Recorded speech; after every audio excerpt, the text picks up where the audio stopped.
puisque c'est cette partie de la réforme qui au départ ne s'est pas annoncée comme telle, dans un déni total. Cette partie qu'on appelle la capitalisation, on a même entendu que ceux qui prétendaient qu'il y avait capitalisation sous roche étaient des paranos. Là maintenant ça s'affiche beaucoup plus facilement. On trouve sur les sites des assureurs ou des banquiers clairement affiché que la baisse attendue des prestations retraite du système en répartition amènera ceux qu'ils peuvent à épargner pour la retraite. Donc ça s'affiche beaucoup plus officiellement que au mois de décembre. Bon, on a déjà comme le premier indice, on l'a dit, ce sont ces cadres au-delà de 10 000 euros par mois qui, pour cette tranche supérieure, ne cotiseront plus dans le régime général et donc seront amenés à essayer d'épargner pour la retraite. C'est 300 000 personnes environ, c'est entre 3 et 4 milliards par an de manque à gagner en termes de cotisation pour l'ensemble des régimes. Ensuite, les autres, ceux qui le pourront, pas tous les autres, mais ceux qui le pourront, essaieront d'épargner un peu plus que ce qu'ils font déjà, ou alors convertiront leur épargne actuelle, l'assurance vie essentiellement, vers ces placements qui sont proposés déjà à travers le plan d'épargne retraite par les banquiers, les assureurs et les gestionnaires d'actifs. On trouve déjà donc une offre privée, multicanaux, avec des incitations fiscales importantes, incitations fiscales qui ne sont pas simplement des trouvailles nationales françaises, mais qui sont vivement encouragées, notamment au niveau européen. Il faut savoir que l'Europe a ce projet, l'Union européenne a ce projet d'union des marchés de capitaux, donc qui vient après l'union bancaire déjà réalisée et qui a pour objectif de faire circuler les capitaux financiers entre les pays européens et en particulier d'utiliser cette épargne européenne très abondante, notamment en Allemagne et en France, dans des proportions sans commune mesure avec ce qui se passe aux États-Unis. Donc, cette épargne très abondante, mais qui malheureusement serait placée de manière beaucoup trop prudente aux yeux donc de nos décideurs européens, et qui devrait donc se réallouer vers des investissements plus risqués. Alors, je voudrais commencer sur une première partie pour montrer combien on passe d'une sécurité donnée par le régime en répartition dont on a parlé, je ne vais pas y revenir, à une incertitude que j'appelle institutionnalisée parce que construite de toutes pièces avec les structures mises en place. Alors ces structures, quelles sont-elles? Ces plans d'épargne retraite sont des plans à cotisation définie, vous avez peut-être déjà entendu le terme. Qu'est-ce que ça veut dire? Ça veut dire que vous y mettez une cotisation, c'est la seule chose connue dans tout le processus. C'est en cela que c'est de la cotisation définie. Parce qu'ensuite, si les placements tournent mal, seuls les épargnants subissent les pertes. Les gestionnaires d'actifs ne sont évidemment pas responsables individuellement, pour autant qu'ils aient suivi les règles de leur profession. Au passage, quand ils ne les suivent pas, le recours, c'est le recours judiciaire, donc ce qui est toujours très compliqué, vu notamment la différence de moyens juridiques entre ces grandes firmes de gestion d'actifs et des salariés, évidemment sans grandes ressources juridiques et judiciaires. Ces règles communes, on le sait avec toute l'histoire financière, ne freinent absolument pas les comportements collectifs qui sont responsables des crises, des bulles spéculatives d'abord et des crises financières ensuite. Donc cette évaporation de l'épargne due à ces crises ne peut pas être imputée aux comportements collectifs qui en sont pourtant la cause. Et donc ça, c'est vraiment la structure de ce qu'on appelle l'industrie financière, la structure à la fois organisationnelle et juridique.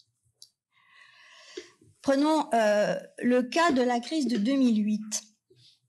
Aux États-Unis, une chute violente des cours des actions d'un indice boursier qui est le Standard & Poor's 500 de 50% entre novembre 2007 et mars 2009. Donc 50%, dont moins 38% en 2008, et puis avec une remontée de 23% en 2009 et de 12,8% en 2010. Alors certains nous disent, vous voyez, il y a eu un gros choc, mais les cours sont remontés et finalement, voilà, les portefeuilles se sont réappréciés. Sauf que les conséquences pour les individus sont bien plus graves. La crise affecte bien plus que les portefeuilles, elle affecte le marché du travail et elle affecte les portefeuilles de manière très différenciée selon les classes de revenus. Donc dans ce cas de la crise de 2008, les travailleurs âgés qui arrivaient proches de l'âge de départ à la retraite ont perdu 6 ans de rendement sur leur portefeuille. 6 ans à 0 rendement. C'est pas rien quand même dans une carrière. Ensuite, on constate que les ménages dans le milieu de la distribution des richesses ont perdu plus que les ménages dans le haut de la distribution des richesses. Pourquoi ? Parce que ils n'avaient pas placé leur argent de la même façon. Ils l'avaient passé sur des titres qui ont été plus choqués par la crise. Et par ailleurs, que les ménages les plus aisés avaient le moyen de temporiser, avaient plus de patrimoine et donc pouvaient amortir dans la durée plus longtemps ces pertes.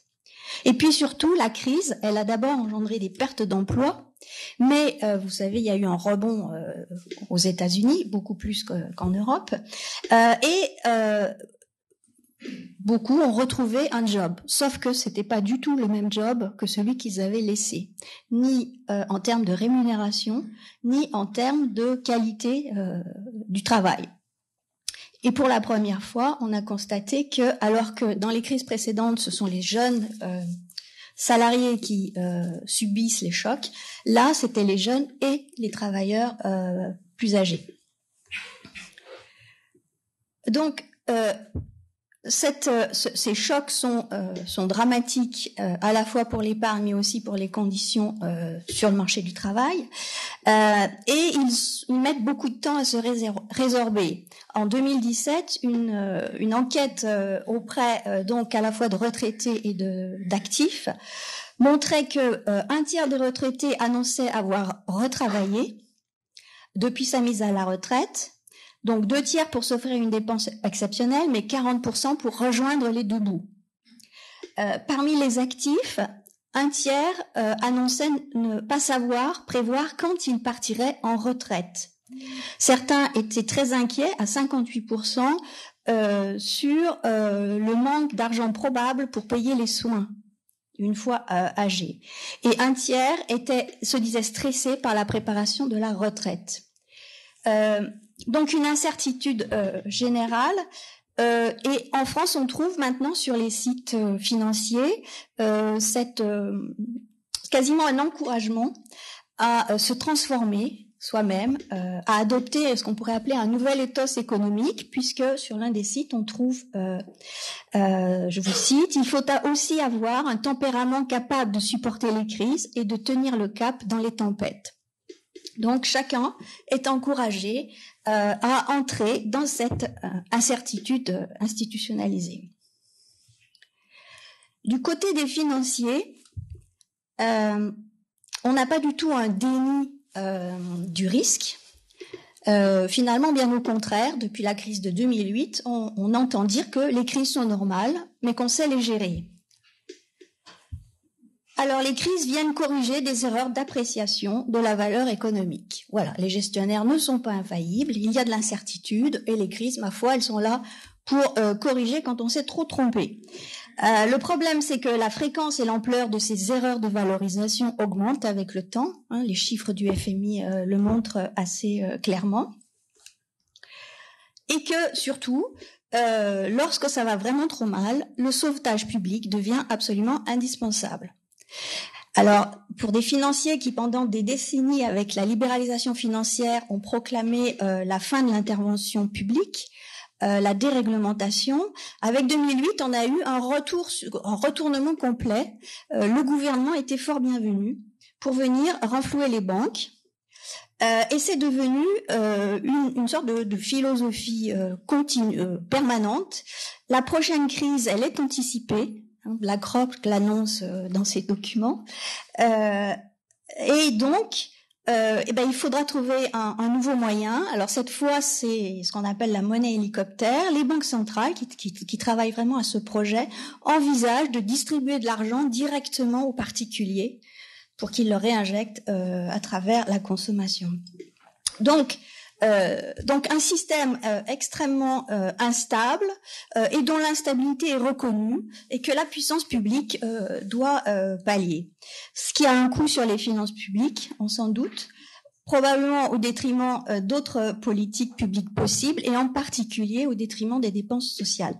Ce qui fait que, à la fin des fins, on obtient une baisse de la protection sociale publique. Le serpent se mord la queue. On a créé de la capitalisation soi-disant pour compléter la protection sociale, mais sa financiarisation détruit en fait des politiques publiques de protection sociale. Alors il faut voir aussi que sauver les banques, sauver la finance pendant les crises, c'est surtout sauver les institutions financières et leurs dirigeants.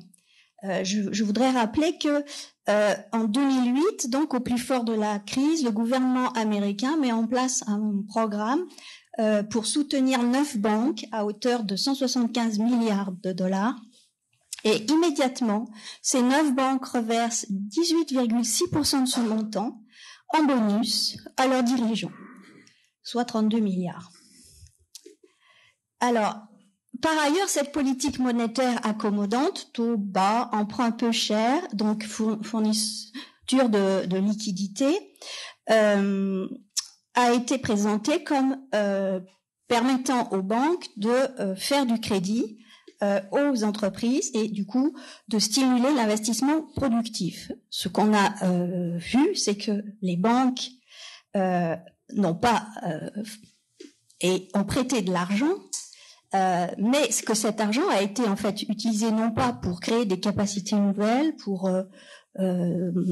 inventer des nouvelles façons de produire, mais a été recyclé pour faire des fusions-acquisitions, donc pour racheter des entreprises déjà existantes et pour faire du rachat d'actions, c'est-à-dire racheter aux actionnaires les actions, ce qui fait augmenter la valeur. Donc, en fait, cet argent a été largement utilisé pour continuer cette circulation financière mondiale.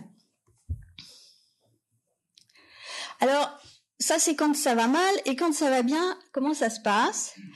Alors, je voudrais attirer votre attention sur ce qu'on peut appeler l'exceptionnalisme de ce secteur économique. Il existe une littérature en économie et en sociologie qui aborde plusieurs éléments de la façon dont ce secteur travaille, que ce soit les banques, les gestionnaires d'actifs. Donc, je vous livre là les choses qui sont les plus intéressantes pour notre partie épargne-retraite. Ce qu'on voit d'abord, c'est une très faible traçabilité des investissements. C'est-à-dire que, y compris des investissements au nom d'une épargne populaire, transitent par des voies très difficiles en fait à cerner. Notamment une utilisation des paradis fiscaux, non pas tant pour des raisons d'évasion fiscale, mais bien pour des raisons de contournement des réglementations d'investissement local. La sécurité des avoirs, ça c'est un deuxième point. Vous pensez mettre vos avoirs dans un fonds qui va, sinon garantir le capital, du moins éviter toute évaporation intempestive. Et en fait, ça se passe souvent assez mal. Il y a des contentieux très importants aux États-Unis, et on a même, dans le cas de BlackRock, les salariés qui ont attaqué en justice leur employeur pour négligence dans la gestion de leur fonds de pension maison. Les conflits d'intérêts. On les a beaucoup vus à l'œuvre dans les banques en 2008. Il faut savoir qu'on serait exactement dans la même situation avec les gestionnaires d'actifs de l'épargne retraite. Pourquoi ? Parce que ce sont des grands groupes intégrés qui opèrent qui font toutes les opérations financières sur toute la chaîne de valeur. C'est-à-dire qu'ils sont émetteurs de titres d'une certaine manière, pas comme les banques, mais ils le font, jusqu'à placer les titres. Donc, vous voyez bien que quand on est aux deux bouts de la chaîne, c'est pas sûr que le bénéficiaire, le client pour lequel on travaille, soit le grand gagnant dans cette affaire. Les frais de gestion, là encore, une exception qui a été repérée dès la fin des années 60-70 par la Security Exchange Commission, donc le gendarme de la bourse américaine, un secteur qui ne faisait pas baisser ses prix, donc c'est les frais facturés aux clients, en fonction des gains de productivité. Le seul secteur aux États-Unis qui a cette particularité. Et depuis, évidemment, ça ne s'est pas arrangé. Donc, on a des études d'économistes sur ce qui expliquerait les salaires de la finance qui sont très nettement supérieurs à tous les autres secteurs. Hein, ça, c'est les travaux notamment d'Olivier Gaucho en France. Et puis, certains nous alarment aussi sur le fait qu'il ne s'agit pas seulement de regarder les financiers qui sont aux commandes, mais que c'est toute une nébuleuse de professions, comme les auditeurs, les avocats, les conseillers, qui ont intérêt donc au fonctionnement de ce secteur. Alors, pour terminer, je voudrais remonter un petit peu sur une image un peu plus large. Pour se poser la question de ce que cette finance fait au salariat et aux classes moyennes et au capitalisme en général. Ce que cette finance fait au salariat, vous en avez sans doute déjà pas mal entendu parler, la pression des actionnaires sur les entreprises qui pousse les dirigeants à adopter certaines stratégies plutôt que d'autres, toujours au détriment des salariés, à travers l'austérité salariale, de mauvaises conditions d'emploi et un anti-syndicalisme notable. Bien, il y a aussi d'autres formes encore plus agressives avec les fonds de private equity, dont vous avez peut-être entendu parler. Là, ça se passe hors bourse, mais ce sont des prises de participation majoritaires. BlackRock arrive dans une entreprise et la restructure, puis la revend 4 à 5 ans plus tard, après avoir extrait le maximum de cash, en général, avoir procédé à pas mal de licenciements. Enfin, depuis la crise de 2008, on a vu aussi un phénomène plus marqué, celui de la prise de participation de ces fonds d'investissement dans ce qu'on appelle les utilities, les infrastructures. Utilities, c'est quoi? C'est la distribution d'eau, la distribution d'électricité, la production d'eau, la production d'électricité, les autoroutes, les infrastructures. Alors là, l'objectif alors l'entreprise est achetée partiellement ou totalement, non pas parce qu'elle est mal gérée, mais parce qu'elle est bien gérée, parce qu'elle fournit une stabilité économique très forte, très peu d'incertitudes. Pourquoi? Parce que ce qui est vendu, ce sont des biens de première nécessité. On se passe difficilement d'eau et d'électricité.